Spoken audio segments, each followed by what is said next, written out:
Piloting an airship ain't easy work, but whether it's plotting a windward course or conducting some routine maintenance, you can always count on experience and intuition. Ha! Just a little further! Finally, the Grand Cipher broke through the nebulous shadows and turbulent winds of the Grim Basin, and to greet us on the other end was our reward, the brilliant clear blue. It was a panoramic azure, dappled by silver-white clouds gleaming from the light of a new day. Always an exhilarating sight to behold. Judging by the cries of celebration starting to spread across the deck, I took it my crewmates would agree. Damn, who'd have ever thought a young dreamer from Port Breeze would make it all the way out to these skies? The Grand Cipher and I, we'd gone through thick and thin together. It's a long story, but it all started on that fateful day I met the captain. I haven't looked back since. Right then, landing maintenance. Fuel stores, full. Engine, all clear. We were ready to disembark into the unknown. What awaited us in the Zeka Grande Skydom? As uneasy as I was, I couldn't help but feel a teensy bit giddy with excitement.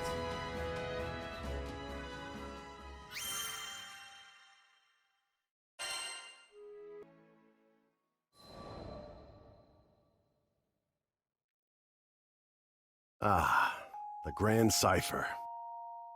Ever since I found her abandoned behind a cliff, it was love at first sight. I was just a kid, but I had lofty dreams of repairing that ramshackle airship and taking her to the skies. Back then, I didn't know the difference between a porthole and port side, but I was determined. I dove into books bigger than my head, and I learned basic airship repair, helmsmanship, the whole kit and caboodle. After a ton of elbow grease, the day had come. The Grand Cipher was finally ready for a test flight. I still remember how my hands trembled as I grabbed the rudder. And wouldn't you know it, she actually lifted off the ground for me. Nothing quite like watching your first love take to the skies, is there? But before I could take it all in, my dreams came crashing down. I mean, literally. The Grand Cipher sunk like a damn meteor. 100 different things could have caused it, but that didn't matter. Years of work went kaput in the blink of an eye. Betrayed by the very skies I longed for, I was crushed. Looking back now, it sounds stupid, I know, but it really felt like I had nothing to live for. I put all my hopes into that hunk of scrap. Laugh if you want, but some pits are too deep to crawl out of, especially when you look up for freedom and all you see is the expansive crystal blue of your tormentor. Don't worry, my pity party wouldn't last for too much longer. You see, my dreams had crashed like a meteor. But ironically enough, it was the meteoric rise of the Erste Empire that would bring the captain into my life. Salvation was on the horizon.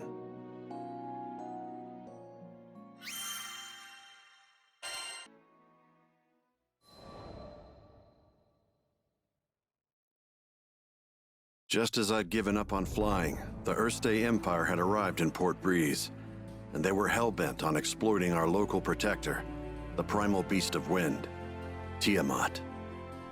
Their twisted machinations caused her to go on a rampage. Port Breeze was in peril. Fortunately, we had an ace up our sleeve, Lyria. Thing is, Lyria needed to get close to Tiamat, which meant we had to go up, and to go up, we needed to fly. Thought I'd already closed that chapter of my life when the skies betrayed me, but lives were on the line. Quick, get on the Grand Cipher! I don't know what got into me. She fell once before. Hell, I knew she might fall again. Nothing like a healthy fear of death to keep you grounded, eh? But the people of Port Breeze and my new crewmates had entrusted their fates to my piloting skills. My own fear was insignificant. All I needed to do was trust myself too. It's a damn shame it took me this long, but I'm back now, and ready to face the skies if you'll have me. As the Grand Cypher's engine purred to life, I knew I would no longer be encumbered by fear. I gripped the mast with pride as I set our course directly above to the rampaging Tiamat. Lyria quelled the primal beast, and catastrophe had been averted. Not to mention, I could finally dream again. Ever since that day, I've been the helmsman for the Grand Cypher and its crew. It's been one hell of a ride. I've since formed a pact with good old Tiamat and made amends with the shipwright Primal who built the Grand Cypher, Noah. So, Zega Grande Skydom might be uncharted territory, but my role remains the same. See our crew arrive safely, no matter the destination. And that includes Estalucia. Some folks might call reaching the end of the skies an impossible dream, but I ain't too worried. With the Grand Cypher as our wings, anything's possible.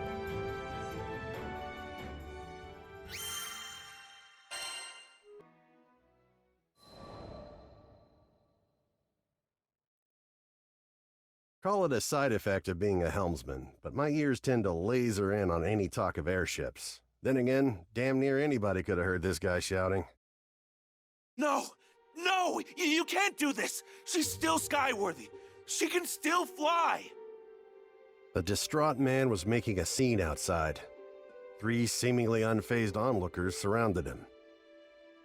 Between all the belly aching, I pieced together the man's story. He was an engineer, was upset that an airship called the Nautilus was set to be decommissioned. His 3 friends, meanwhile, were telling him to see reason, that an old ship like that would be more useful as scrap. Reminded me of the Port Breeze days, back when my own dreams seemed like unscalable walls. The 3 onlookers were a young helmsman, a young mechanic, and an older merchant. They presented a unified front against the engineer, countering each of his arguments threefold whenever he opened his mouth to protest. As much as I wanted to help the guy, the trio were speaking the truth. Repairing the damn thing would cost buckets of rupees, and you can't fix an airship on gumption alone. Trust me, I've tried. Them's the breaks, kid. I turned to leave. None of my business, right? But dumb old me, I had to pause as my ears caught what he said next. We made a pact, didn't we? Don't you remember? The Nautilus. You promised that we would take her to the skies. He could barely hold it together. You could hear it in his voice, the desperation as he clung to a quickly fading dream. It was a feeling all too familiar to me.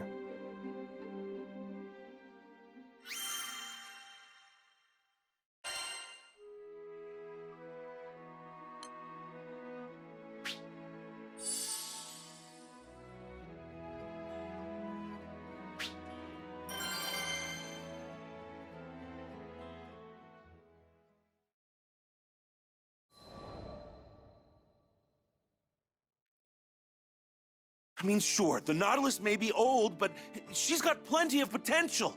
She could easily outpace any other cargo ship in the fleet, at least 3 times faster. Found the poor bastard blathering his woes at a tavern in Folca. The seat next to his happened to be conveniently open, so I took it. Without so much as asking my name, he launched into story after story. It was clear he still needed to vent.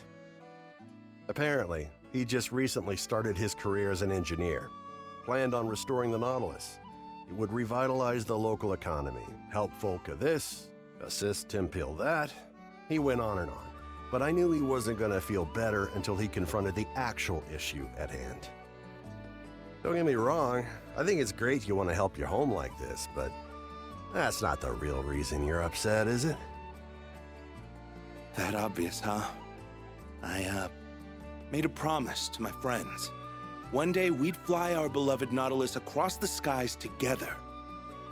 But the ship in question was long past its heyday and had deteriorated beyond the point of conventional repair. Time is a cruel but patient mistress, and among the original Nautilites, only Kent had yet to accept reality. After he finished his explanation, silence fell between us. Well, until another man frantically stumbled into the tavern. I'd seen him somewhere before. Oh yeah, one of the naysayers from earlier, the merchant. Somebody help! Anybody! Monsters are ransacking my precious cargo! I was torn. Do my civil duty as a skyfarer and save the cargo, or help this ass determined to crush the dreams of my newfound friend? So, I asked Kent. What? Of course you should help him. Not a moment's hesitation from the kid. I liked that. This would have been the perfect moment to ensure the continued survival of the Nautilus, at least in the short term. But despite that, Kent didn't think twice about helping his fellow man. Hell yeah, Kent. I'll see what I can do. Oh boy. Duty calls. According to the merchant, our destination should be around here. I just hope there's anything left to save. Let's get moving.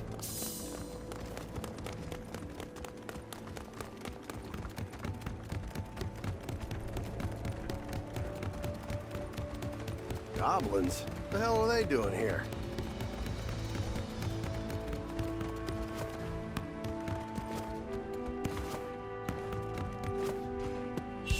Don't say we didn't warn you. Now, you're ruined! Oh, I got the ammo to spare! I'm a whole magazine! Not bad, if I say so myself. Now then, where were we?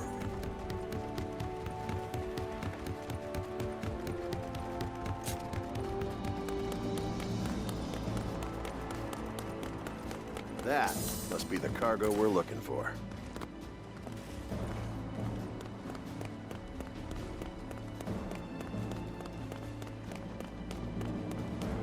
Cargo's safe and sound.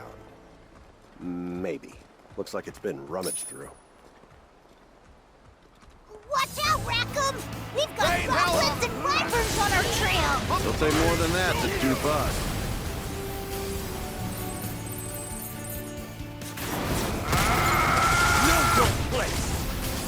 Okay, things are about to get dicey. Just don't let him get close to the cargo.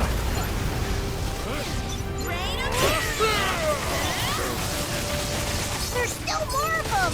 Stay sharp, everybody!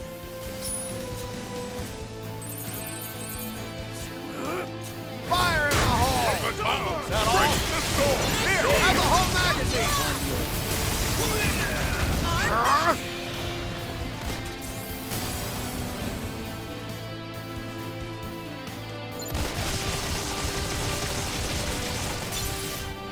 Big saving this one! Is that all? Fire! You will burn!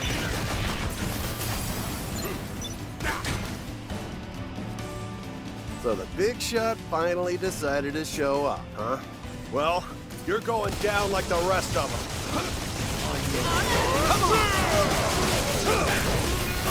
Don't let up! You monsters screwed up big time today, because you chose to mess with the best crew to ever cross these skies. Ha! Another one bites the dust.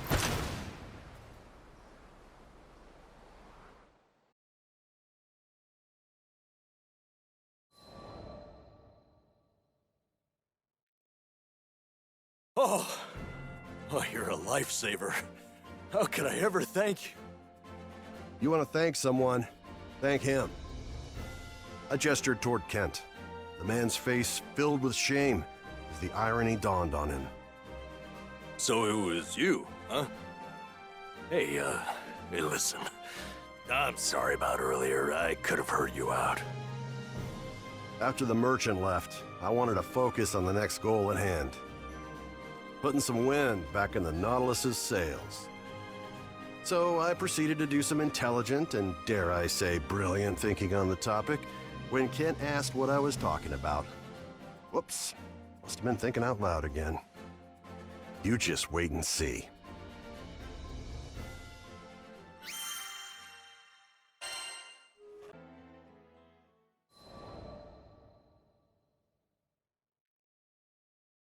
How many times do I gotta say it? Getting parts to fix the Nautilus out here in the boonies is next to impossible. I've never been good with women. My words never come out quite the way I mean for them to. I thought maybe Miss Mechanic would be on board, but... I probably shouldn't be doing this behind Kent's back anyway. I'm telling you, I've tried everything. Sure, I'd love to see her fly again, but it's time to... get real. Right? Hey, come on. That was against the rules. How was I supposed to keep a stern attitude against that blubbering mess? When I finally got a word in edgewise, I let her know I already had the parts she needed. Picked them up here and there, across Fanta Grande and Nala Grande. Here, this what you need? I'll cut you a deal. Wait, how? Where in the skies did you find these? Caught up in her excitement, she leapt at me. Whoa, not so close, Missy. Of course, she paid me no regard. It was the parts she had her eyes on. Some modifications here and there, I could... Yeah. I can't believe it! The dream is alive! Yep, the dream was alive. She didn't have to say it. The look on her face was enough. All that hubbub from earlier was nowhere to be found. After forking over the payment, she happily took the spare parts off my hands. She also made sure to plant a big fat kiss on my cheek before scurrying off. Sheesh, at least warn a guy beforehand, right? Women, I swear. In any case, the winds were starting to blow back in their favor.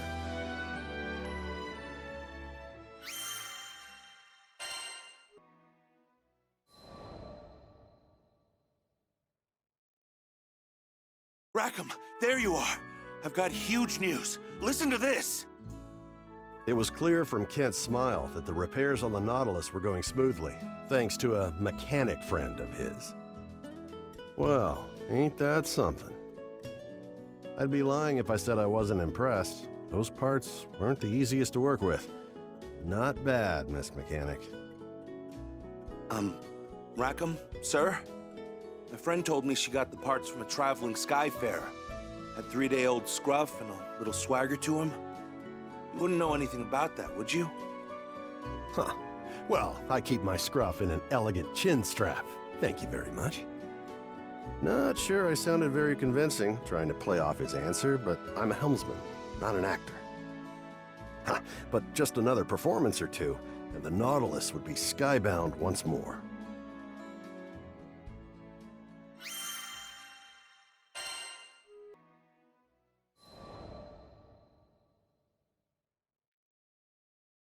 The Nautilus is skyworthy? I wasn't sure which was greater, the helmsman's confusion or Kent's enthusiasm. Yep. We've got one last bit of patching up to do, but she'll be ready before you know it. Isn't that exciting? Unexpectedly, the helmsman's confusion shifted into something darker. I decided to pry. Yeah, we'll have you back at the helm in no time. Unless you're getting cold feet or something. Yep, hit the nail on the head. The look in his eyes was unmistakable. He feared the skies. Despite his attempts to hide it, his fists were balled up and trembling. I knew the signs well enough. It wasn't my place to snoop further. From his perspective, I was just a busybody trying to dredge up a dream he'd long laid to rest. What could I do anyway? This was something he had to deal with himself. But hey, if I got through it, anyone could. So I did what I could. I put my hand on his shoulder and gave him a sympathetic nod.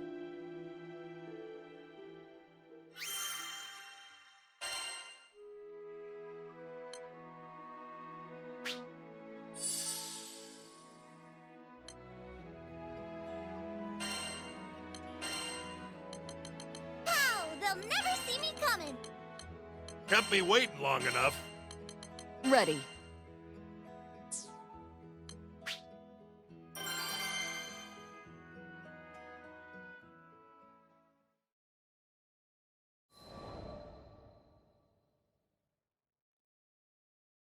I'm sorry, I don't think I can do this. It was a bombshell no one wanted to hear, especially as the Nautilus's repairs were finally wrapping up. What are you talking about? This was our dream, wasn't it? What did you... I'm afraid, okay? A heavy silence. permeated the room. It was uncanny how much of my former self I saw in him. Actually, uncanny's not the word. It was downright painful. See, to pilot an airship, you gotta make peace with the fear of flying, a close cousin of the fear of death. You, afraid? Aren't you a trained helmsman? I knew exactly how he felt, but decided to play dumb. His response was so faint, I wasn't sure if he'd said anything at all.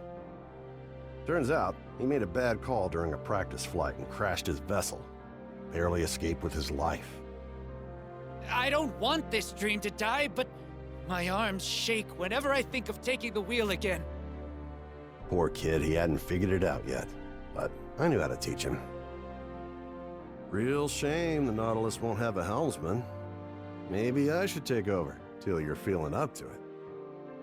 No. The Nautilus is our ship. He took the bait.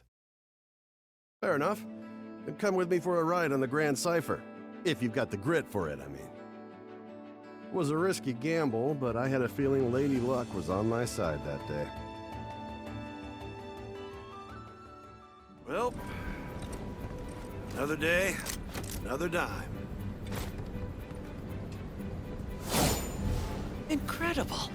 It even has an autopilot mode? She's got it all, kid. Why did Rackham bring us aboard? I'm not quite sure myself, actually, but it is kind of fun. Rackham! We've got company! No, I'm too young to die. Everybody take cover. I'll handle this. Not enough for you?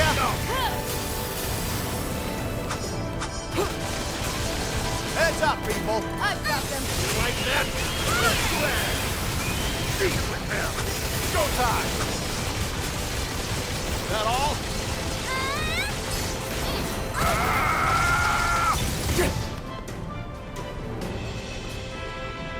There's more of them! Just stay calm.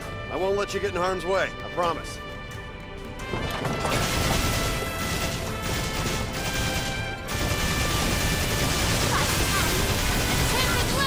I've got them. Switch up, play! Nowhere to hide.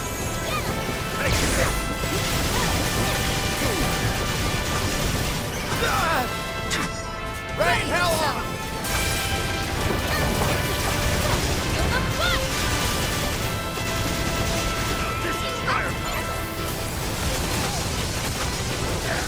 Here, have the whole magazine. Oh, I got the ammo to spare. Great. Now we gotta deal with these pests too? Always expect the unexpected. Because in the sky, life and death fly cheek by jowl. Expect the unexpected. Is that all? Here comes the big one! Yeah! Laser horse! Take that! Now we're cooking! Clean the eyes! Get him! Roger. Got eyes on him. Okay, I'm calling you Hellcat from now on. No objections here. Fire in the hole! Come on! Have at him! Come! Take this! Pin them down.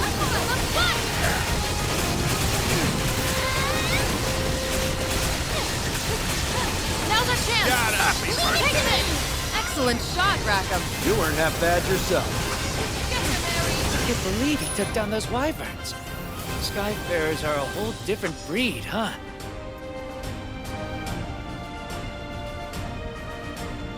Stay sharp! We've got more wyverns coming our way! So the first horde was just recon, huh? Bring it! They'll go down all the same. I think I'm starting to get it, Rackham. Why it is that you fight. I mean, you want to take to the skies? You've got to be ready for the storms, right? Yeah. When you truly believe in a dream, the risk of danger is a small price to pay. A dream, huh? I let fear get the best of me, and I guess I lost sight of what's important.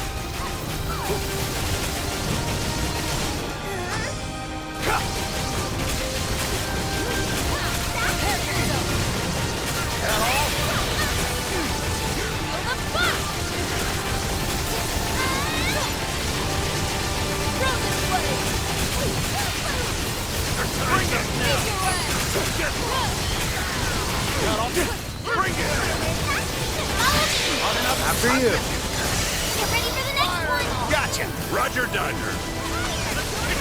Bring it now.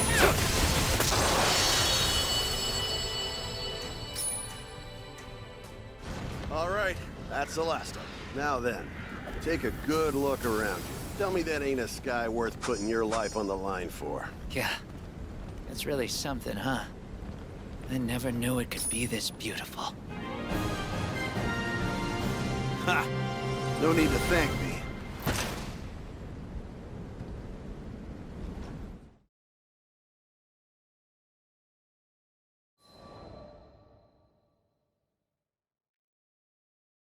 Incredible!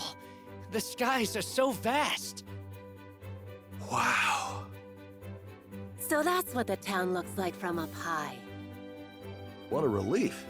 I was worried the monster attack had only made things worse for the would-be crew. But the gamble paid off. The helmsman's eyes lit up with newfound determination. The Nautilus will fly, and you can bet I'll be at the helm. The skies have a way of making us understand. I'm just glad this kid decided to listen.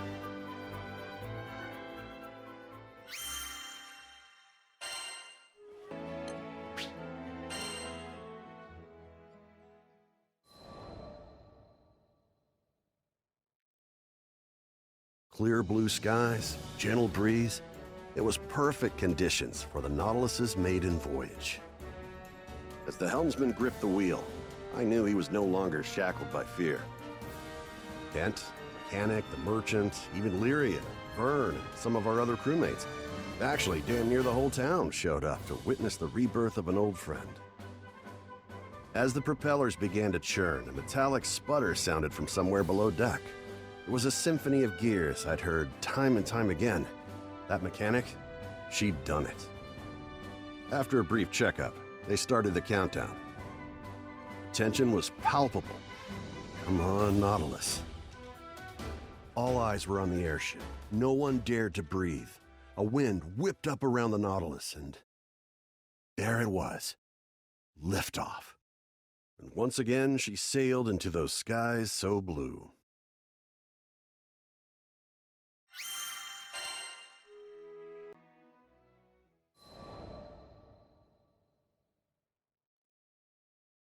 A few weeks had passed since the Nautilus took its maiden voyage. According to Kent, the Nautilus was now Folka's leading cargo ship. Makes sense, given that it was 3 times faster than any other ship on the island. And not only that, but it seemed Kent had found himself a new dream already. Okay, picture this, Rackham. 3 ships conjoined into one massive cruise liner. See? All we need to do is reconstruct these columns here and... I wonder if I sounded that crazy to the others whenever I got my big ideas. Anyway, such a massive ship would require at least 3 helmsmen. So in his effort to make the cruise liner a reality, Kent started studying how to be a helmsman himself. But if Kent were to be the second pilot, who would be the third? About that, actually, we'd be honored to have you as the lead helmsman of our ship. Of course. It was a kind offer, but I already had a family in my crew and a home in the Grand Cipher. But that didn't mean I couldn't let the kid down easy. Sorry, Kent. This Skyfarer's not old enough to set anchor just yet. Until that day comes, you can find me wherever the wind blows.